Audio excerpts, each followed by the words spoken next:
ইরানের জন্য আমিরাতের সাথে যোগাযোগ করলেন রাশিয়ার প্রেসিডেন্ট ভ্লাদিমির পুতিন। বন্ধুর জন্য যত দূরে যাওয়া যায় সেটি যেন করছে রাশিয়া। সাম্প্রতিক সময়ে যুদ্ধের মাঝেও ইরানের হাত ছাড়েনি দেশটি। বিপদে বন্ধুর পরিচয় বারবার যেন এই কথারই প্রমাণ দিচ্ছে রাশিয়া।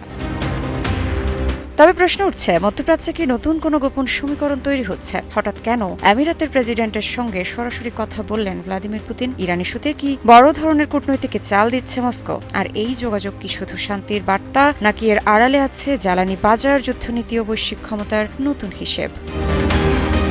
মধ্যপ্রাচ্যের উত্তপ্ত পরিস্থিতির মধ্যে সংযুক্ত আরব আমিরাতের প্রেসিডেন্ট মোহাম্মদ বিন জায়েদ আল নাহিয়ান এর সঙ্গে গুরুত্বপূর্ণ ফোন আলাপ করেছেন রাশিয়ার প্রেসিডেন্ট ভ্লাদিমির পুতিন। ক্রেমলিনের বরাত দিয়ে জানা গেছে, আলোচনায় উঠে এসেছে ইরান সংঘাত, আঞ্চলিক নিরাপত্তা এবং কূটনৈতিক সমাধানের বিষয়। দুই নেতা জোর দিয়েছেন রাজনৈতিক ও কূটনৈতিক প্রক্রিয়া অব্যাহত রাখার উপর, যাতে উত্তেজনা আরো ভয়াবহ রূপ নেওয়ার আগেই সমঝোতার পথ খুঁজে পাওয়া যায়। বিশ্লেষকরা বলছেন, এই ফোন আলাপ কেবল আনুষ্ঠানিক কূটনীতি নয়, বরং মধ্যপ্রাচ্যে নিজেদের প্রভাব ধরে রাখতে রাশিয়ার একটি কৌশলগত পদক্ষেপ। কারণ ইরান ইস্যু এখন শুধু একটি আঞ্চলিক সংকট নয়, এটি সরাসরি জড়িয়ে গেছে বৈশ্বিক জ্বালানি বাজার, আন্তর্জাতিক বাণিজ্য ও নিরাপত্তা রাজনীতির সঙ্গে। বিশেষ করে উপসাগরীয় অঞ্চলে অস্থিরতা বাড়লে তেলের দাম, নৌপথের নিরাপত্তা এবং বিশ্ব অর্থনীতিতে বড় ধাক্কা লাগতে পারে।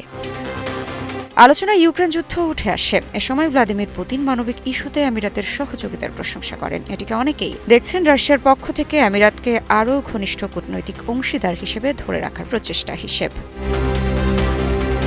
অন্যদিকে আমিরাতের রাষ্ট্রীয় সংবাদ সংস্থা জানিয়েছে, বর্তমান পরিস্থিতি শুধু মধ্যপ্রাচ্য নয়, আন্তর্জাতিক শান্তি ও নিরাপত্তার জন্য বড় হুমকি হয়ে উঠছে। বিশেষ করে আন্তর্জাতিক নৌ চলাচলের স্বাধীনতা ও জ্বালানি নিরাপত্তা নিয়ে উদ্বেগ বাড়ছে দ্রুত।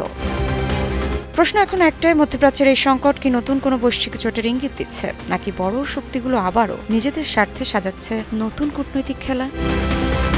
ঋত্বিকা সিনহা বিশ্বাস, নিউজ 24।